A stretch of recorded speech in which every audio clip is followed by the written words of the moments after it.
ამაზე საუბარი, მაგრამ მე ვფიქრობ, თუ კი როდისმე რეალურად და ნორმალურ ქვეყანაზე შეიქმნება საქართველოს, აღარ უნდა ხდებოდეს ესეთი ფორმატი არის მიუღებელი და არადემოკრატიული. და მოდით ბატონო ეროსი, მე ძალიან ბევრი კითხვები მაქვს, ძალიან ბევრი მინდოდა მე შეკითხვა დამესვა აი ამ ყბადაღებული თემის მიღმას და ვინაიდან დღეს ეს თემა მთავარი ფაქტიურად თქვენ აუტანელი პირობები შეგიქმნეს, თავიდანვე რაღაცნაირად იყო ეს აგრესიული განწყობა და ფაქტიურად ჩაიშალა, მოკლედ ესე თქვა, ჩაიშალა ერთ-ერთი სახელმწიფო, პრინციპში თქვენ 12 სექტემბრამდე სახელმწიფო თანამდებობის პირით დამდებოდით პარლამენტის მიერ არჩეული და დამტკიცებული ელჩი იყავი და როდესაც ელჩის მოსმენა შელის კომისია ეს გქონდა არავითარი მორალური უფლება არ აქვს ამ დაწესებულებას დააგდევოს ფუნქციონირება და შემეცადე დეპუტატების უფლებაც არ აქვს იმ ადამიანებს ვინც გზია ამის შემკურე რაც მე არ ვფიქრობ რომ აღშფოთებული ვიყავი როდესაც ჩაშალეს ეს შეკრება იყო თუ რა იყო მე არ ვიცი მართლა უცნაური რამ იყო ძალიან მაინტერესებს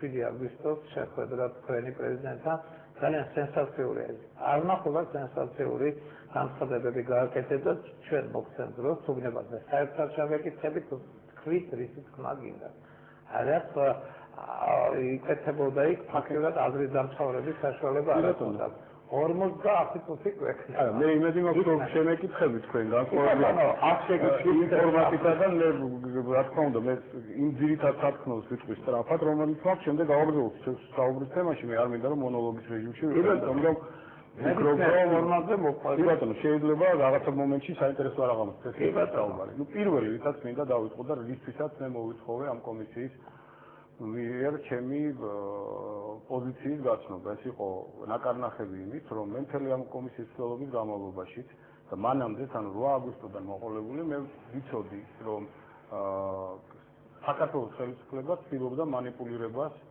სხვადასხვა მექანიზმებით, ეს იყო საზოგადოებრივი აზრის მანიპულირება, ეს იყო საერთაშორისო ორგანიზაციების მანიპულირება, ეს იყო, არ ვიცი, სხვადასხვა ეს ყველანაირი დასაშვები დაუშვებელი ფორმით ცდილობდნენ იმის გაკეთებას, რომ ეჩვენებინათ ამ კონკრეტულ სიტუაციაში თავიანთი მოქმედება გაემართლებინათ ყველა საშუალებით. სამწუხაროდ ქვეყნისთვის ამას ქვია ჭირმა თავი მალა, მაგრამ არ დამალაო, ხო?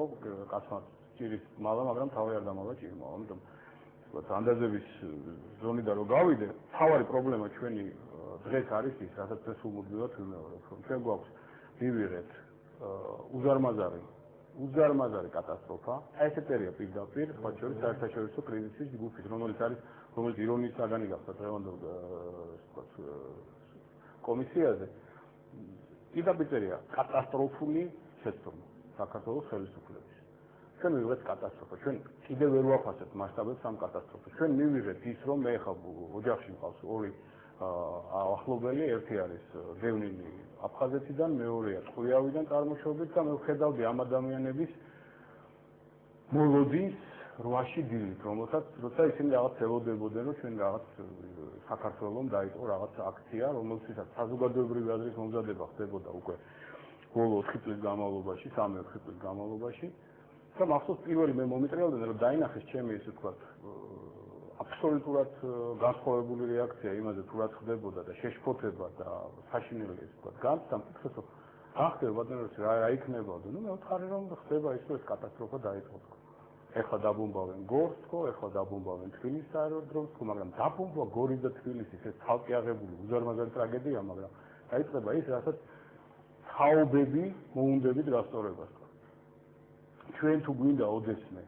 აი ამ უზარმაზარი კატასტროფის გამოსწორება ჩვენ პირველ რიგში უნდა ვთქვათ რა მოხდა ამ კონფლიქტში და ამ კონფლიქტში მოხდა მარტივი რაღაც ერთი მხრივ რუსეთმა და რუსეთის კონკრეტულად ხელისუფლებამ მეორე მხრივ საქართველოს ხელისუფლებამ ყველაფერი გააკეთეს იმისათვის რომ საომარი მოქმედება განხორციელებულიყო ერთი მხრივ იყო სურვილი სააკაშვილის რომ ომის გზით დაებრუნებინა ტერიტორიები ომის გზით ხას უსვა მას ყველა მისი მცდელობა სამშვიდობო იყო დაკავშირებული მხოლოდ თავის მოტყუებასთან ან იმ მომენტში დასავლეთის განსაკუთრებით ხალხს უსვა ამას დასავლეთის როგორც ევროპული ისე განსაკუთრებით ამერიკის შეერთებული შტატების ძალიან მკვეთრი პოზიციის მხრიდან ზეწოლა იყო ხდებოდა სააკაშვილს რომ მას არ გადაედგა მსგავსი ტიპის ნაბიჯები რომ ეს ინფორმაცია ძალიან ბევრს ჰქონდა დასავლეთში სააკაშვილის ამ ცდილობის შესახებ და პერიოდულად მას ართმევდნენ ამ მოქმედების გადადგმის უფლებას. 1000 ფორმატით რა თქმა უნდა. ძალიან ხო დრო ისე უცბად გავა ზოგადი შეფასებები ისტორიაში შემოუნახოთ ეს სენსაცია იყო თქვენი მხრიდან მისას ნათქვამი მარტის ფინალში რომ შემდეგ ეს არის მარტის კი ფებრვარის ბოლო მარტი რაღაცა და აი ამ თემიდან გადავალ უბრალოდ მაშინ რა ეს არის ის მომენტი როცა მან თქვა ისაც თქვა ის ახსენეთ მანამდე δεν მქონდა ინფორმაცია მაგრამ გადაწყვიტა რომ რუსეთთან ლაპარაკი არ შეიძლება და უბრალოდ ხო შემიძლია აღიხსნათ ჩემი ხედვა იმისა თუ რა გააკეთა ამ შემთხვევაში სააკაშვილმა პირველი მე გამიშვა მან იცოდა რა ჩემი პოზიცია ამის გარკვეულად ჩემი პოზიცია ომთან დაკავშირებით, იცოდა რა ჩემი აქტიობის ეს ვთქვათ შესაძლებლობა. მან გადადგა ნაბიჯი იმისთვის, რომ მე ერთი მხრივ მოვეშორებინე საპარლამენტო პროცესებიდან საქართველოში, თუმცა მე ეს ვთქვათ აქტიურად გეგმავდი უკვე საპრეზიდენტო არჩევნების შემდეგ პოლიტიკაში უკვე შიდა საქართველოს პოლიტიკაში დაბრუნება და მეორე რაც ყველაზე მნიშვნელოვანი იყო და რაც ასევე ჩემთან შემდეგ წამოწა, რომ ესე იყო დაგეგმილი, ესე უნდა მას რომ ყველაფერი მომხდარიყო, რომ მე მერწმუნებინა რუსები და რუსეთის ხელისუფლება ჩვენ ესე ვთქვათ იმაში რომ ყურადღება მოდონებულიყო რეალური პრობლემებისგან. ანუ მას უნდა ყურადღების გადატანა ერთი მხრივ და მეორე მხრივ რა თქმა უნდა მას თავში ჰქონდა და მე ვიცი ეს ძალიან ბევრი მაღალი თანამდებობის სამწუხაროდ მე ეს მივხვდი უკვე მოგვიანებით, იმიტომ რომ მანამდე მე ვისმენ აი ამ რიტორიკას რომელიც დაკავშირებული იყო იმასთან რომ ის ამბობს რომ მე მინდა ეს. და კიდევ ერთ ხაზს ვსვამ სააკაშვილმა ეს არის დადასტურებული ჩემთვის ეს ვთქვათ კონკრეტული ადამიანისაგან დადასტურებული ინფორმაცია ამ კონკრეტულ ადამიანს იმედი მაქვს რომ ხა თქვენ სიცხეს სამართლის საქმეს არ აღძრავთ რომ ვერ გავასახელოთ ანეკდოტი იყო რა ნოემბერში დაგეგმა სააკაშვილმა 2007 წლის ნოემბერში დაგეგმა მან აფხაზეთში სამხედრო ოპერაციის განხორციელება და ამ ოპერაციის განხორციელებისთვის ის ემზადებოდა ყველაფრით იმის მაგივრად რომ დახარჯულიყო ჩვენი ბიუჯეტი სულად სხვა მიმართულებით იხარჯებოდა ამ მიმართულებით მეორე მხრივ რუსეთის ხელისუფლებამ პირველ დღეს თუ არა 1 საათის შემდეგ თუ არა ყოველ შემთხვევაში 2-3 დღის შემდეგ გამერწმუნეთ კარგად მუშაობენ რა და 7 აგვისტოს ირგვლივ განვითარებულ მოვლენებმა დამანახა იცოდა ის რომ ეს ამას გეგმავდა ღიად გვეუბნებოდა რუსული პოლიტიკა უკვე იმის შემდეგ როცა ჩემი მხრიდან და საგარეო სამინისტროს ეს ვთქვათ ამ მიმართულების მხრიდან იყო ჩვენგან ცდილობა სიტუაციის ნორმალიზაციის აპრილის მარტის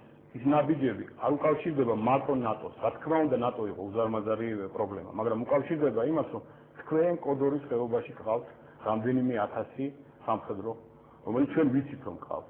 და თქვენ იმაზე საუბრობთ, რომ განახორციელოთ სამხედრო ინტერვენცია აფხაზეთის ტერიტორიაზე. ჩვენ ამას არ დაუშვებთ. და მათი მხრიდან ეს იყო როგორც ადეკვატური ნაბიჯი იმ მომენტისათვის შემოთავაზებული. თუმცა ხაზს ვსვამ აპრილის განმავლობაში, მაისში მე მოვისმინე ძალიან ბევრი ცნობილი ადამიანის პოზიცია, რომ ომი გადაწყვეტილი ქონდა რუსეთს, პუტინის გეგმაში შედიოდა ამ ომის დაწყება და ამ ომის დაწყება უკავშირდებოდა სხვადასხვა მიზეზებს, მათ შორის იმას, რომ მას უნდა დაესაჯა საჯაროდ სააკაშვილი, არა საქართველოს მარტო, არამედ კონკრეტული ადამიანი სააკაშვილი და ამ ადამიანის დაჯდის ერთ-ერთი მთავარი მიზეზი, რაც ჰქონდა მას და ესე რუსეთის პოლიტიკურ ხელისუფლებას, უკავშირდებოდა საქართველოს გაუთავებელ ხელისუფლების და კონკრეტული პერსონაჟი იჯდა დღეს იმ დარბაზში, გაუთავებელ ცდილობას იმისა, რომ ჩეგევარას ფუნქციით ექსპორტი განახორციელებინათ რევოლუციის, რისაც რუსეთს ძალიან შეეშინდა.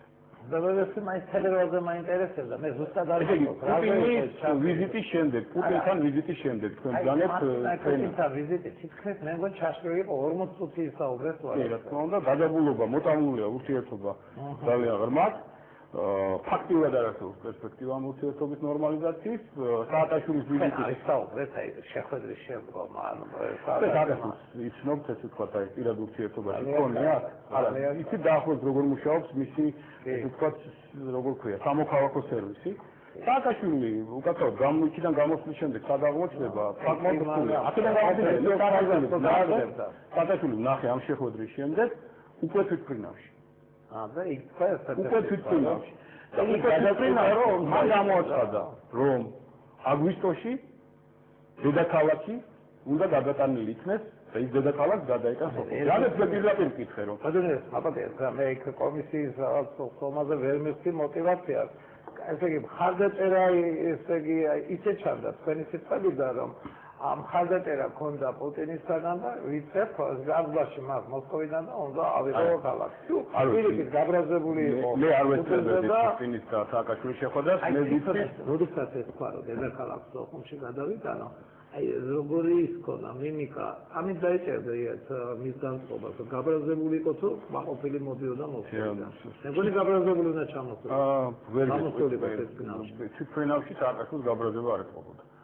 მე დავინახე მისი მხრიდან სრული გადაწყვეტილება